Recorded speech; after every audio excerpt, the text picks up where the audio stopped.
a couple of days after the funeral, in the middle of the night, the ghost came again.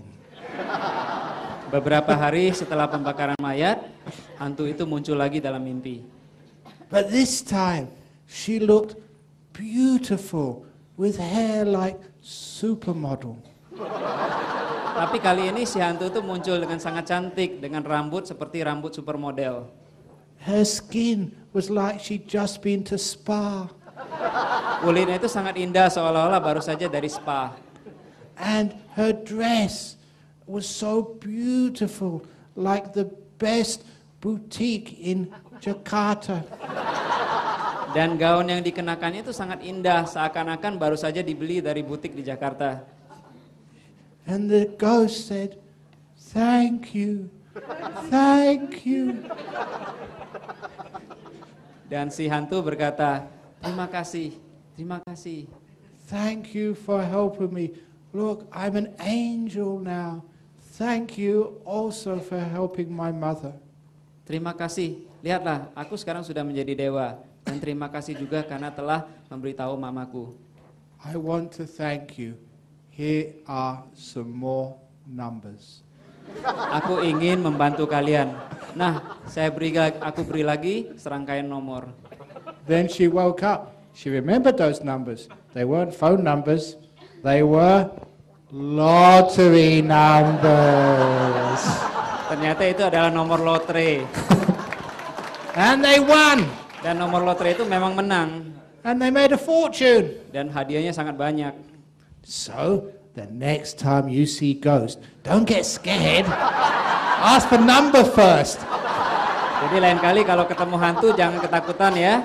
Minta dulu nomor lotre sama hantu itu. So if you see ghost, good, bad, it's actually good, you get numbers. Jadi kalau kita ketemu hantu, baik atau buruk, baik ya. Karena kalau dengan demikian kita bisa dapat nomor lotre. So tonight, turn off all the lights in the house. Or even better, go to cemetery tonight. Midnight, sit there and say, "Ghost, come please, I want number." Jadi nanti malam di rumah tolong kalau bisa dicoba ya matikan semua lampu di rumah itu, atau lebih baik lagi coba nanti malam ke kuburan dan undang hantu supaya datang gitu. So, to sum up, why do bad things happen to good people? They don't. Jadi intisarinya, kalau ada yang bertanya mengapa ada hal buruk yang terjadi pada pada orang yang baik, sebenarnya tidak demikian. Because if you are wise, you have to be good to be wise, and wise people are good. But if you're very wise, there's no such thing as bad things. Just more fertilizer, more useful things, more things which I can use for my growth as a Buddhist, as a Christian in my life, for the happiness and well-being of all sentient beings. Jadi kalau kita itu bijak dan orang bijak itu harus juga orang baik itu adalah orang bijak, maka kita bisa memahami bahwa tidak ada sesuatu hal buruk pun yang terjadi pada diri kita. Semua yang terjadi dalam hidup kita ini bisa kita jadikan pupuk bagi perkembangan diri kita sendiri. Terima kasih. Terima kasih. Ya.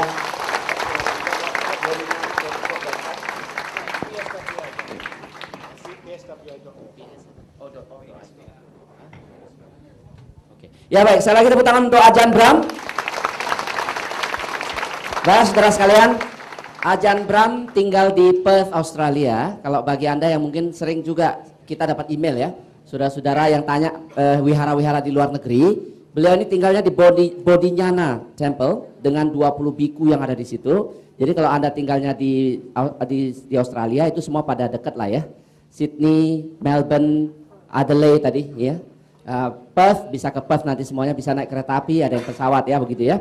Baik, jadi banyak sekali hal-hal baru. Judul kita hari ini kan Why Bad Things Happen to Good People. Kata kuncinya tadi kan wisdom, betul ya?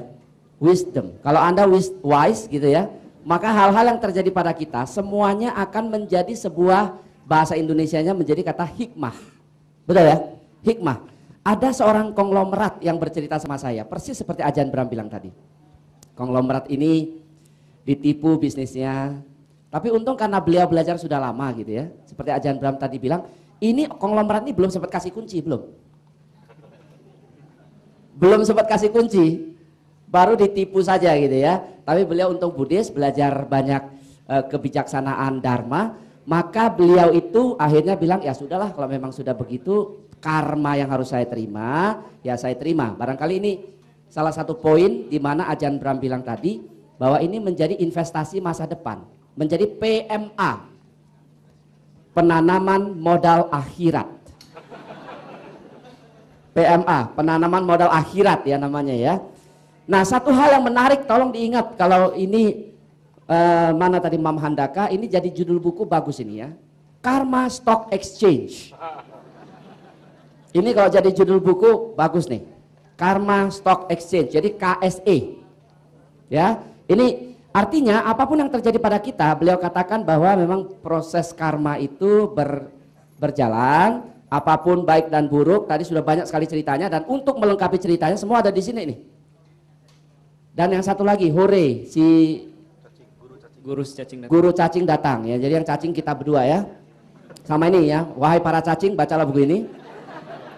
Jadi di sini cerita-cerita memang beliau menimbulkan kebijaksanaan kita melalui cerita-cerita seperti ini ya. Biku modelnya seperti itu Ajahn Brahm. Baiklah saudara sekalian, itulah poin-poin yang bisa kita katakan. Tadi beliau betul, ketika kanker datang, cancer ya, kanker datang, banyak orang yang mungkin mengeluh ya. Ada satu contoh, dia akhirnya bisa menerima dengan wisdom. Orangnya masih ada. Pasti beberapa tokoh di sini kenal baik dengan tokoh tersebut. Pernah juga barangkali pernah bikin acara juga kita dengan si ibu ini. Ibu ini orang Bali, kena kanker, stadium 4 kalau nggak salah. Dokter Singapura sudah mengatakan, wah ini tinggal meminjam lagunya Krisdayanti, menghitung hari. Tapi ternyata beliau rajin bermeditasi, menerima kenyataan, akhirnya si ibu ini sembuh. Ya, orangnya ada. Di Bali masih ada. Namanya Ibu Erlina Kang. Orangnya masih ada. Tadi yang Ajahn Brahm ceritakan bukan sebuah isapan jempol, tapi sebuah kenyataan. Oleh karena itu saudara, apapun yang terjadi memang harus kita memikirkannya sebagai sebuah investasi masa depan ya. Baik, saya akan buka tanya jawab sekarang. Tapi tolong karena ini 1.200 orang atau 1.300 orang, karena sampai mentok ke belakang, saya akan bagi seperti ini ya. Tolong ikutin aturannya. Boleh berbahasa Inggris langsung, ya. Boleh berbahasa Indonesia, boleh juga berbahasa Jawa. Silakan. Dua dari sisi ini, langsung dua. You had talked about karma and bad things, and a lot of the times when Buddhist people say, yeah, bad things happen to me, it's my karma, but you mentioned that's actually incorrect. Can you elaborate on that? Oke, intinya semua yang terjadi pada diri kita tuh sebenarnya terjadi berkat karma gitu ya. Bisa dijelaskan? Begitu kira-kira pertanyaannya? Yes, yeah, can do. It's one of the best explanations was from an experience I had with my master Ajahn Chah in Thailand. Penjelasan terbaik itu pernah diberikan oleh guru saya Ajahn Chah di Thailand. There was one of his disciples had been drafted into the Thai army, and after a few months he had been badly wounded, and he came to see Ajahn Chah after being released from hospital. Salah seorang siswa Ajahn Chah waktu itu kebetulan dipanggil masuk ke dinas militer kembali setelah terluka di medan laga, medan perang. And he asked Ajahn Chah, "What karma did I do to be wounded like this?" Lantas orang ini bertanya pada Ajahn Chah, karma apa yang menyebabkan saya itu sampai terluka seperti ini? Did I shoot somebody else in my previous life? Because this life I've been a good person. Apa di hidup sebelumnya, hidup saya yang lampau, saya itu pernah menembak orang sehingga akhirnya saya dalam hidup ini tertembak? And Ajahn Chah said, the reason you've been shot is because you joined the army. Ajahn Chah menjawab, kamu tuh tertembak alasannya karena kamu tuh masuk ke dinas militer. That's what happens when you become a soldier. You shoot bullets at other people people shoot bullets at you. Some hit, some miss. You have to get one. Itulah yang terjadi kalau kamu tuh masuk ke militer. Kadang-kadang kamu nembak orang dan kadang-kadang kamu ditembaki. Kadang ada yang kena, kadang ada yang enggak. And that gives a much deeper understanding to the law of karma. Dan ini bisa memberikan kita pengertian yang lebih dalam mengenai hukum karma. So why did your husband cheat on you? Jadi mengapa suami kalian membohongi kalian? Was that because you cheated on somebody in your past life? Apa karena di hidup lampau itu kalian pernah menipu pasangan hidup kalian? No, it's because you got married. That's why you cheated. Bukan ya, alasannya ya karena kalian tuh menikah.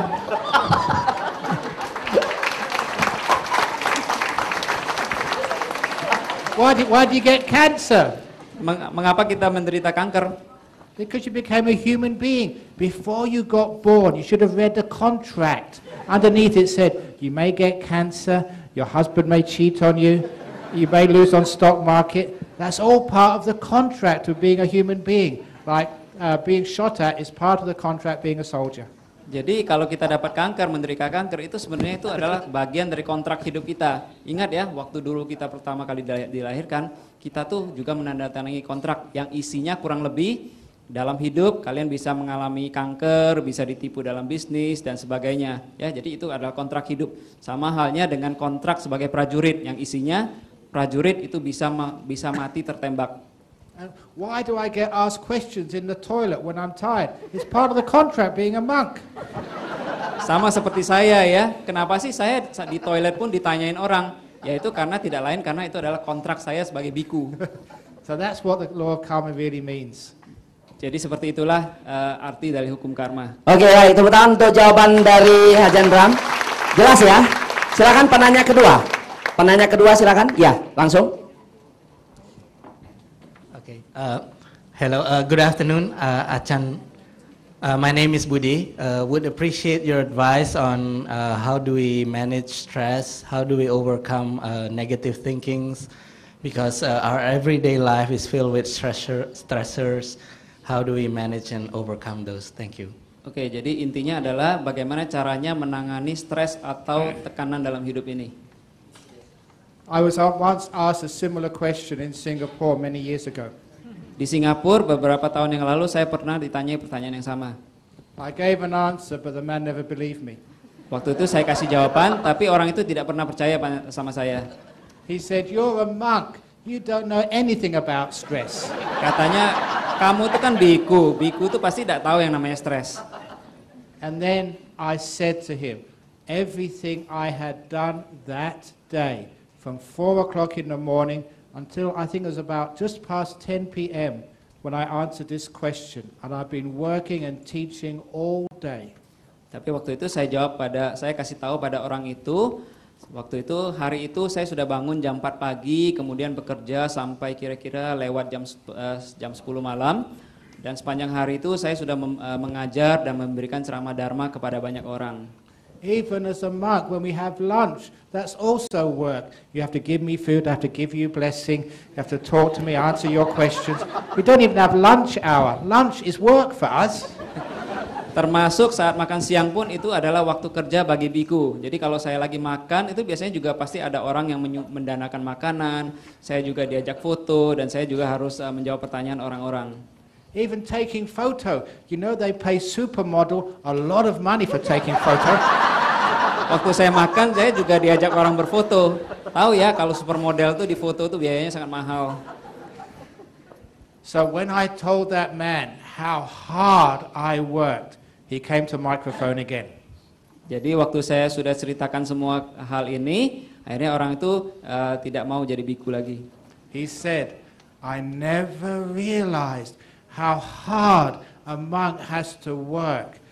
I always wanted to become a monk one day, but not now. Saya baru tahu biku tuh kerjanya sekeras itu. Dulu saya kepingin jadi biku, tapi sekarang saya tidak mau lagi.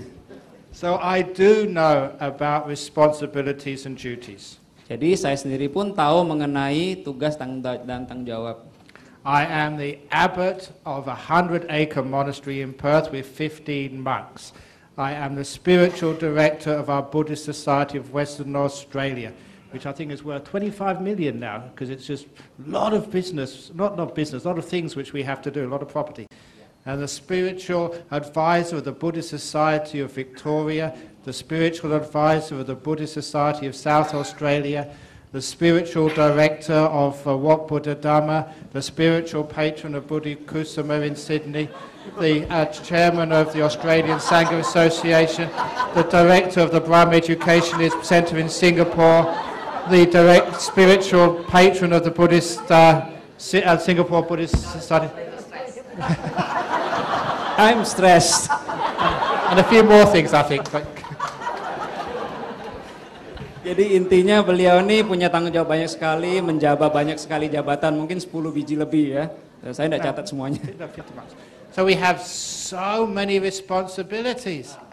But do I look stressed? Ya, saya punya banyak sekali tanggung jawab, tapi apa saya kelihatan stres?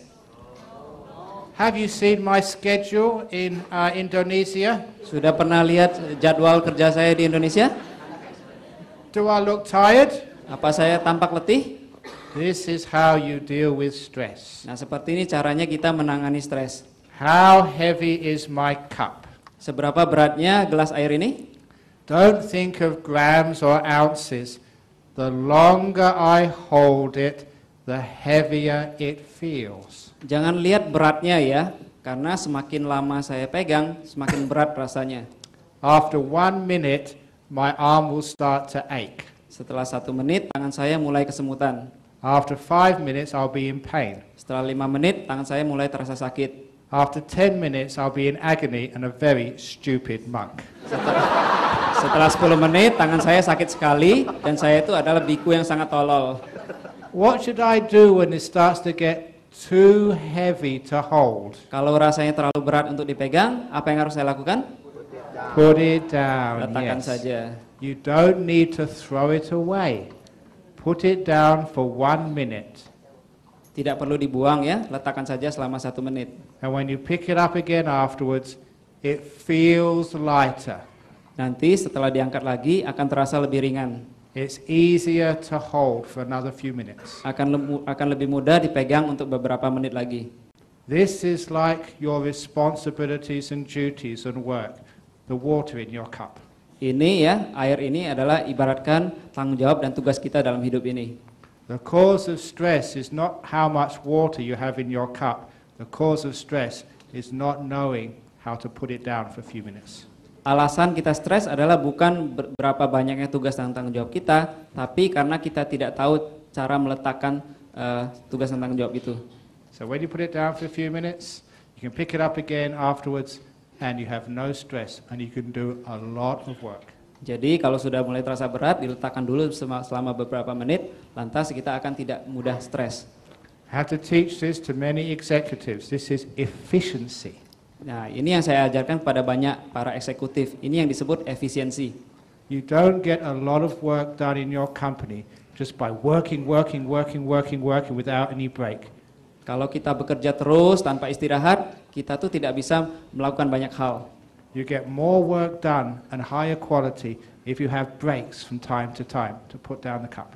Akan lebih banyak pekerjaan yang bisa kita selesaikan dengan kualitas yang lebih tinggi kalau dari waktu ke waktu kita bisa meletakkan apa yang tengah kita lakukan. Even Dell Computing in their headquarters has a time out room where any executive, any worker can go in there and they can take a break at any time. In that room it's screened so you cannot get signals on your mobile phone, no SMSs, nothing. It's a place where you can relax to put down your cup so afterwards you can come and perform to your highest for that company. One of the reasons why it's successful. Di Dell Computer di Amerika itu terdapat sebuah ruangan khusus yang disebut ruang time out, dan semua orang atau eksekutif para pekerja di Dell Computer itu berhak memasuki dan memanfaatkan ruangan itu untuk beristirahat atau relax kapanpun mereka inginkan. Nah, orang-orang yang masuk di situ setelah relax itu bisa biasanya memperoleh produktivitas yang lebih tinggi dalam kerja mereka. And once you get rid of that stress, most of the negative thoughts will disappear. Begitu stres kita hilang, semua pemikiran negatif kita akan lenyap. Most of the negativity and the anger comes because you're so tired. Kebanyakan negativitas dan kemarahan dalam diri kita tuh muncul karena biasanya kita tuh letih. Thank you. Terima kasih. Oke, tepuk tangan untuk Ajahn Brahm. Ini salah satu cerita yang paling Ajahn Brahm suka ya. Saya sendiri mendengarnya sudah beberapa kali ya di sini, di tempat lain juga. Beberapa kali beliau cerita dan itu betul sekali bahwasanya kalau Anda stres gitu ya, itu seperti beratnya ini ya. Betul juga, bisa dicoba kan ya. Dipegang terus lama-lama kan terasa berat kan, tapi kalau udah kita lepaskan gitu kan ya, Kita pergi entah yang hobi karaoke bernyanyi, yang hobi renang pergi renang dan seterusnya, balik lagi ngangkat beda kan ya. Cara melihat juga dengan pikiran lebih jernih kan, betul ya? Tapi kalau kita udah butek kayak gitu ya, butek istilahnya kan ya, stres, makin lihat makin benci nih orang. Makin lihat makin benci nih orang. Lihat sandalnya aja benci. Kan gitu kan? Nah, jadi harus dilepaskan dulu, begitu lepaskan nanti lihat hantunya jadi cantik.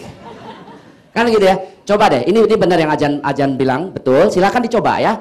Coba dulu kalau udah berat sekali daripada marah-marah, darah tinggi mompa cepat mati. Lebih bagus kita begitu marah udah lepaskan aja dulu. Tenang di kantor. Nanti akan bisa kembali. Percaya deh. Saya sudah coba juga soalnya. Baik, penanya berikutnya silakan. Yes. Good afternoon, Ajahn. My name is Tanti, and as we all know that meditation is very important for Buddhism. As a Sunday school teacher, we're trying to teach younger children to do meditation as well. But as we know, children get little playful, so it's quite difficult for them to follow our meditation routines in our Sunday school. So do you have any interesting way for us to teach these children so they will love meditation as well? Thank you, Ajahn. Oke, jadi inti pertanyaannya itu adalah bagaimana cara mengajarkan meditasi dengan mudah kepada anak-anak sehingga anak-anak itu senang bermeditasi. Yeah. How old are the children? Anak-anaknya berapa tahun usianya?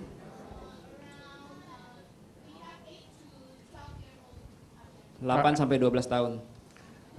That should be no trouble.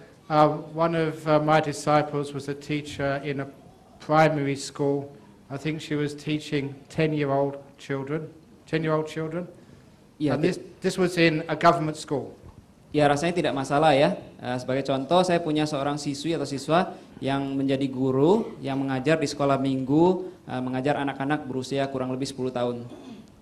She would start the school year by teaching 5 minutes of meditation every morning.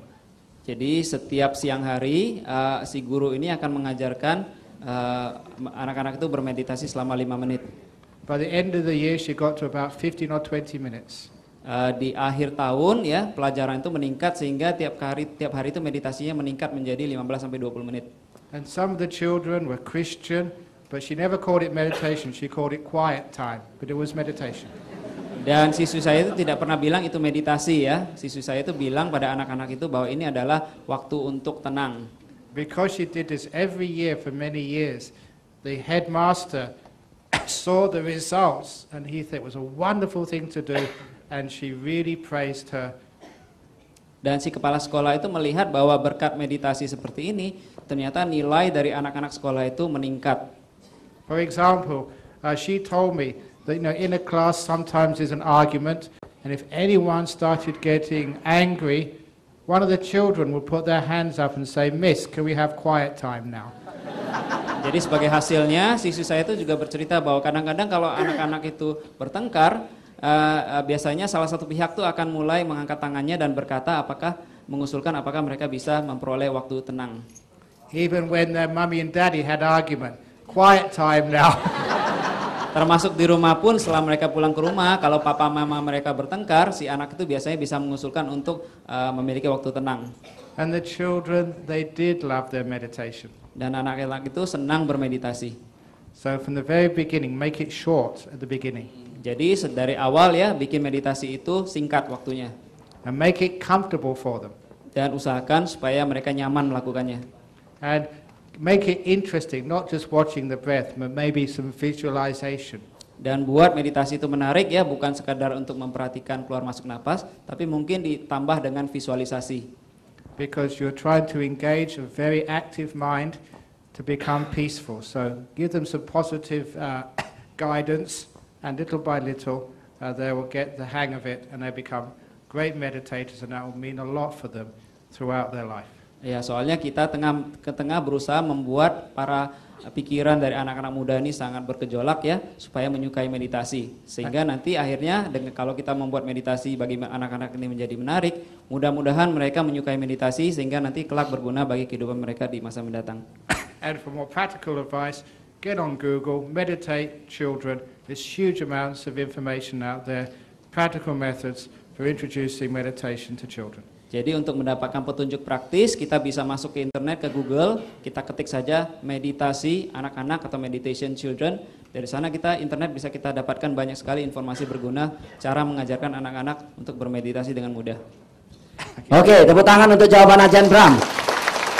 Jadi sudah dikasih saran oleh Ajan Bram, jadi masalahnya adalah sedikit dulu waktunya, lama-lama akan bisa terus berkembang. Kan lebih bagus 1 kali 5 daripada 5 kali 1, betul ya? Lebih bagus 1 kali 5 artinya 1 jam misalnya tapi 5 hari berturut-turut daripada 5 jam tapi 1 hari. Kan kira-kira gitu ya? Oh nggak paham, sorry. Saya pikir saya lagi mandu Biku Indonesia. Ya, jadi sudah tapi beliau pasti setuju lah ini. Bisa ditranslate. Nanti kalau nggak terjadi pelecehan. Jadi bagi Anda yang mungkin bermeditasi nanti sudah ada tempatnya. Di sini ada yang punya tempat fasilitas meditasi loh. Ini Pak Andi Wongso ini punya tempat meditasi gratis lagi. Boleh berdiri Pak Andi Wongso? Nah ini tepuk tangan untuk Pak Andi Wongso ini. So Pak Andi Wongso boleh berdiri Pak Andi Wongso? Nah ini Pak Andi Wongso ini punya tempat gratis untuk meditasi. Boleh ya? Tidak usah bayar. Ya cuma bayar uang maintenance saja. Enggak bayar maksudnya.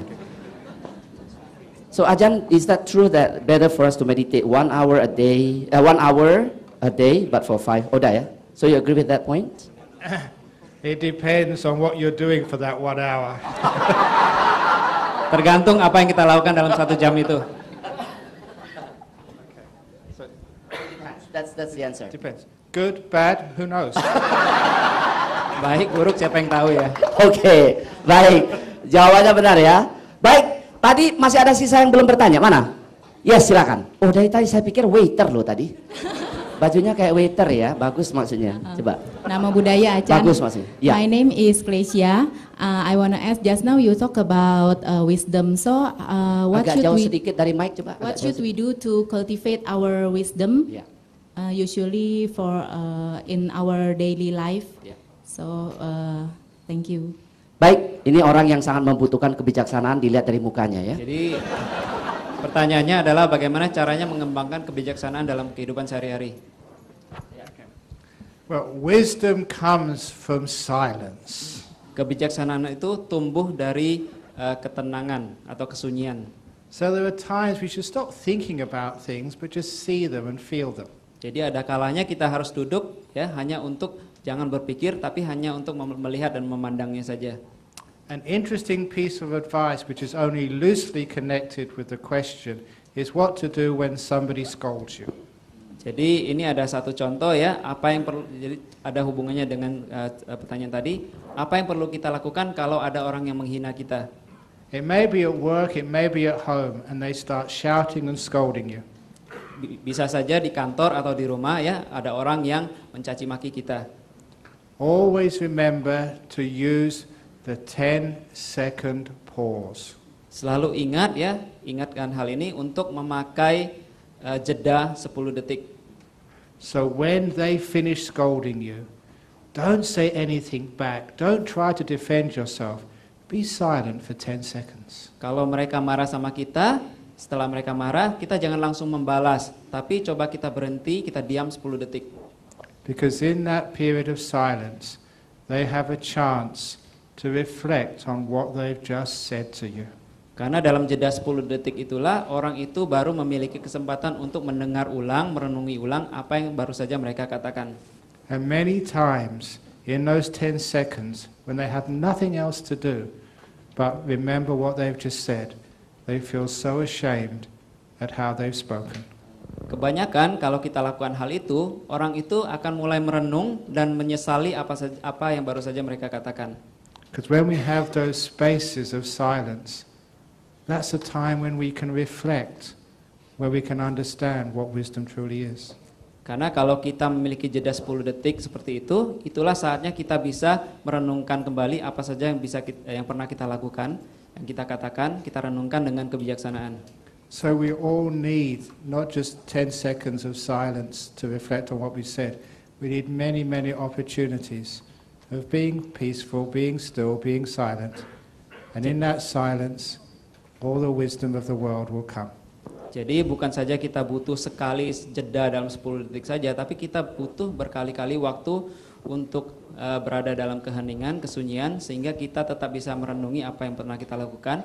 sehingga akibatnya kebijaksanaan kita bisa bertumbuh. To give you more understanding of the difference between wisdom and knowledge, there was once a professor of philosophy in Jakarta. Untuk lebih memberikan Anda penjelasan yang lebih jelas mengenai beda antara kebijaksanaan dan pengetahuan, ini ada satu kisah mengenai seorang businessman yang tinggal di Jakarta. A professor, philosophy. Profesor ilmu filsafat yang tinggal di Jakarta. He heard there was a new restaurant opened in Jakarta, a 5-star Michelin rated chef. Si profesor itu mendengar bahwa di Jakarta baru saja dibuka sebuah restoran bintang 5 yang sangat hebat. So he rang up to get a booking. He had to wait 2 months to get a booking. It was such a popular restaurant. Si profesor lantas menelpon restoran itu dan meminta untuk booking, dan hasilnya dia akan bisa masuk restoran itu 2 bulan lagi kemudian. He waited that time. When it was the day of his booking, he dressed in a very expensive suit, went to the restaurant, showed his ID, they checked, his name was on the list, so the maitre d' led him to the table in this exclusive restaurant. Begitu 2 bulan berlalu dan hari hanya tiba, akhirnya si profesor mengenakan pakaian terbaiknya, pergi ke restoran, lantas menunjukkan KTP-nya, dan setelah KTP-nya ternyata cocok dengan data booking, si profesor lantas dipersilakan oleh si pelayan untuk duduk di meja yang sudah disediakan. And the waiter brought him the menu on this thick, expensive parchment. Dan menunya itu tertulis dalam sebuah kertas karton tebal yang sangat mahal, sangat bagus. The writing was in gold calligraphy. Dan tulisan dalam menu itu tertulis dengan huruf kaligrafi sangat indah dengan tinta emas. This was an expensive restaurant. Ini adalah restoran yang sangat mahal. So the professor took the menu, ate the menu, and then left. Lantas si profesor mengambil karton atau kertas menu itu, memakan menunya itu, bayar, kemudian berlalu. Because the professor didn't understand the difference between the menu and the food. Karena si profesor tidak paham bedanya antara menu dengan makanannya itu sendiri. The same that many people don't understand the difference between knowledge and wisdom. Jadi demikian pula banyak orang tidak paham beda antara pengetahuan dan kebijaksanaan. Never allow knowledge to stand in the way of truth. Jangan biarkan pengetahuan menghalangi kebijaksanaan atau kebenaran. If you understand that, you'll understand a lot about Buddhism. Kalau kita paham hal itu, maka kita akan paham mengenai hukum-hukum dalam agama Buddha. Thank you. Terima kasih. Oke, baik, tepuk tangan. Pengetahuan dan kebijaksanaan ya. Jadi mudah-mudahan bisa menjadi satu pencerahan. Makanya belakangan ini kan banyak orang pinter ya, banyak orang pinter, banyak orang kaya, tapi nggak punya wisdom. Biasanya akan mengalami satu proses penurunan penghormatan, penurunan pendapatan dan sebagainya ya. Karena dia pinter tapi nggak punya wisdom, nggak punya kebijaksanaan seperti tadi Ajahn Brahm katakan ya. Baik, kita akan langsung ke penanya berikutnya. Masih ada sisa tadi? Sudah habis ya? Oke, kita masih ada waktu. Masih ada waktu ya, silakan. Kembali ke yang sebelah kiri 2 orang. Sebelah kiri 2 orang? Tidak ada ya. Yang tengah? Ya, oke. Oh, you wanna ask question? Oke. Ini apa namanya? Suaminya dari. Oke, please. You speak in bahasa or in English? Better in bahasa if you can. Suaminya Ibu Brenda. Ibu Brenda ini seorang hipnoterapis ya. Anda kalau punya masalah boleh cari Ibu Brenda ini, seorang hipnoterapis. Oke, mic-nya mungkin bisa yang ini kali ya. Ini aja. Check. Ya, oke. Oke. So, one question only for one person, okay? If you make 2 questions, pay for the second. Please. Okay, hi John, thank you for coming. My name is Scott, and my question is, who is the most important person to love? Pertanyaannya, siapa orang di dunia ini yang paling penting untuk dicintai?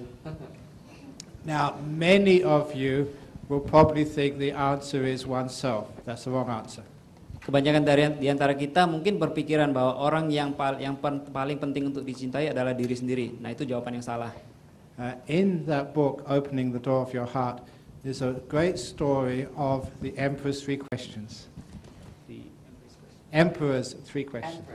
Dalam buku Si Cacing dan Kotoran Kesayangannya, yaitu ada satu kisah mengenai kaisar dan 3 pertanyaannya. There was a story written by Leo Tolstoy. Ini adalah kisah yang ditulis oleh pengarang terkenal dari Rusia yang bernama Leo Tolstoy. Dalam kisah itu, si kaisar dikisahkan merasa sangat kesal dengan agama-agama yang ada, karena agama-agama yang ada ini saling mencerca, saling mengkritik. Jadi dia ingin tahu mana agama yang paling benar. Yeah. So he was a free thinker. So he decided, because he was emperor, to make his own religion. Jadi karena dia itu seorang kaisar, dia memutuskan untuk mendirikan agamanya sendiri. After much discussion, he realized in religion and in life, there's only 3 important questions you have to know the answer to.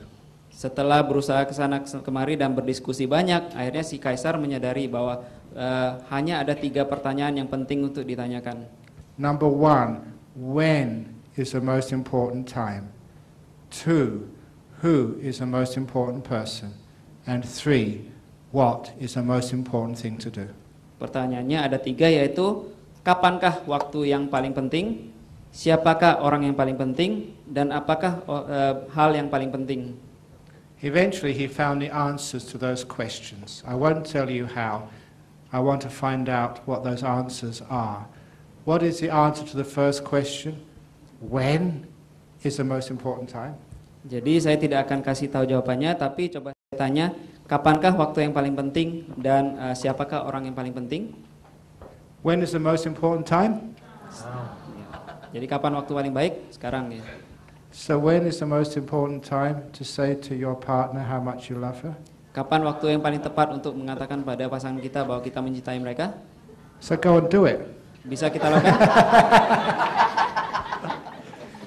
When is the most important time to say sorry? Kapan waktu yang paling tepat paling penting untuk minta maaf? Please don't wait till tomorrow. Jangan tunggu sampai besok. Because sometimes that's too late and you never say it. Karena kadang-kadang sudah terlambat untuk melakukannya. My father died when I was 16. Ayah saya meninggal waktu saya berusia 16 tahun. There's many things I should have said sorry for. Banyak hal yang mestinya saya minta maaf kepada ayah saya itu. I never had the time. Saya tidak punya waktunya. But I learned from that. Tapi saya belajar darinya. If I make a mistake or hurt someone, I say sorry straight away. Sekarang kalau saya menyakiti atau berbuat salah kepada orang lain, langsung saya minta maaf. When is the best time to give a donation to Buddhist Fellowship of Indonesia? Jadi, kapan waktu yang paling baik untuk memberi dana pada BFI?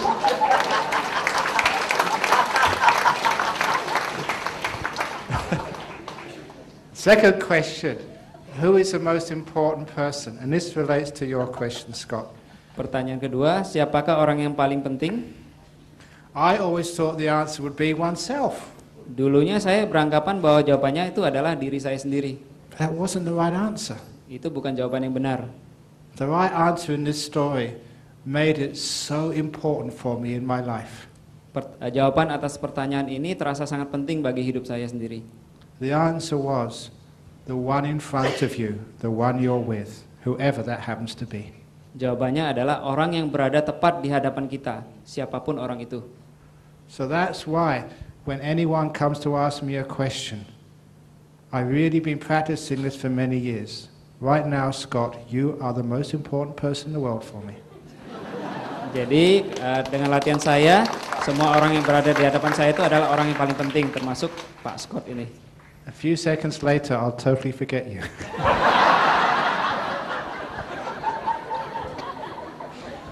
But what it means is that you're with that person when they're in front of you.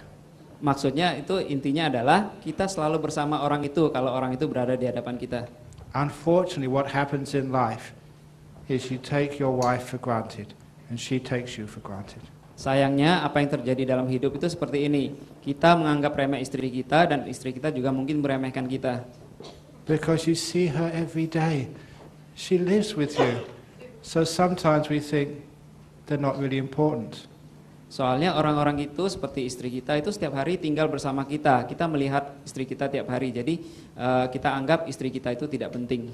And you know how terrible that feels and how that breaks up the love in your marriage. Dan kita sebenarnya tahu betapa menyedihkannya hal itu karena hal inilah yang menyebabkan banyak keretakan rumah tangga. So it's easy to train yourself. If that's your wife in front of you, doesn't matter how many years you've been married, doesn't matter how tired you are, right now she is the most important person in the whole world. Jadi mudah untuk berlatih bagi kita ya. Kalau istri kita berada di hadapan kita, maka dialah orang yang paling penting dalam hidup kita saat ini juga. Cintailah dia sepenuh hati. If you're with a client at work, they are the most important person in the world for you. Don't try and get rid of them to do another project. If they're in front of you, they are the most important person in the world. Jadi misalnya juga kalau kita punya klien yang berada di hadapan kita, saat itulah klien itu merupakan orang yang paling penting dalam hidup kita. Jangan coba untuk mengusir klien kita untuk melakukan hal yang lain. And the answer to the third question was to care. Sorry. The most important thing to do was to care. Dan hal yang paling penting untuk dilakukan adalah untuk merawat. Peduli ya, peduli. So if you are a doctor, is it more important that you cure the disease? Jadi kalau kita seorang dokter, apakah lebih penting bagi kita untuk menyembuhkan penyakitnya? Or you care for the person? Atau kita peduli pada orangnya? Remember, a doctor and nurse, their main job is to care for the patient, not to cure them. Jadi ingat-ingat kalau kita sebagai dokter atau sebagai perawat, tugas kita yang utama itu adalah untuk peduli pada mereka, bukan untuk menyembuhkan mereka. Because there are some diseases you will never cure. Karena ada saja penyakit yang tidak bisa kita sembuhkan. And sometimes doctors and nurses come to me so sad they think they failed because they could not cure the disease. Kadang-kadang ada dokter atau suster perawat yang datang kepada saya dengan keadaan sedih sambil berkata bahwa mereka merasa sedih karena mereka tidak mampu menyembuhkan pasien mereka. Some things you cannot cure, but you can always care. Ada hal-hal yang tidak bisa kita sembuhkan mungkin, tapi kita selalu bisa peduli pada mereka. And if you make that your main job as a doctor, a nurse, a psychologist, psychiatrist, to care is the most important, then you'll always be a success. Jadi kalau kita sebagai dokter atau perawat selalu membuat kepedulian sebagai tugas utama kita dan bukan untuk menyembuhkan orang, maka itulah yang akan membuat kita sukses. And if your patient dies, they die happily, knowing they've been cared and cared for to the very end. Sekalipun pasien kita itu nantinya mati, meninggal, tapi pasien kita itu tahu bahwa mereka sudah dipedulikan, sudah diperhatikan sampai di akhir hayatnya. So those are the answers to the three questions. Now the most important time, the one you're with is the most important person. Most important thing to do is to care. Jadi itulah jawaban atas ketiga pertanyaan tersebut. Sekarang adalah waktu yang paling penting. Orang yang di hadapan kita itu adalah orang yang paling penting. Dan merawat atau peduli pada orang lain itu adalah hal yang paling penting untuk dilakukan. So love the one which is in front of you, whoever they happen to be. Jadi kasihilah orang yang berada di hadapan kita, siapapun orang itu. Even if it's policy, because they stopped you. Sekalipun itu polisi. And then they won't give you ticket. Ya, jadi polisi itu nanti tidak akan menilang kita. Okay. Oke, tepuk tangan untuk jawaban dari Ajahn Brahm. Yang diceritakan Ajahn Brahm itu ada di halaman 150. Judulnya adalah 3 pertanyaan kaisar. Saya ulangi lagi ya supaya kita lebih ingat, nanti ditempel di kamar masing-masing. Kapankah waktu yang paling penting? Saat ini.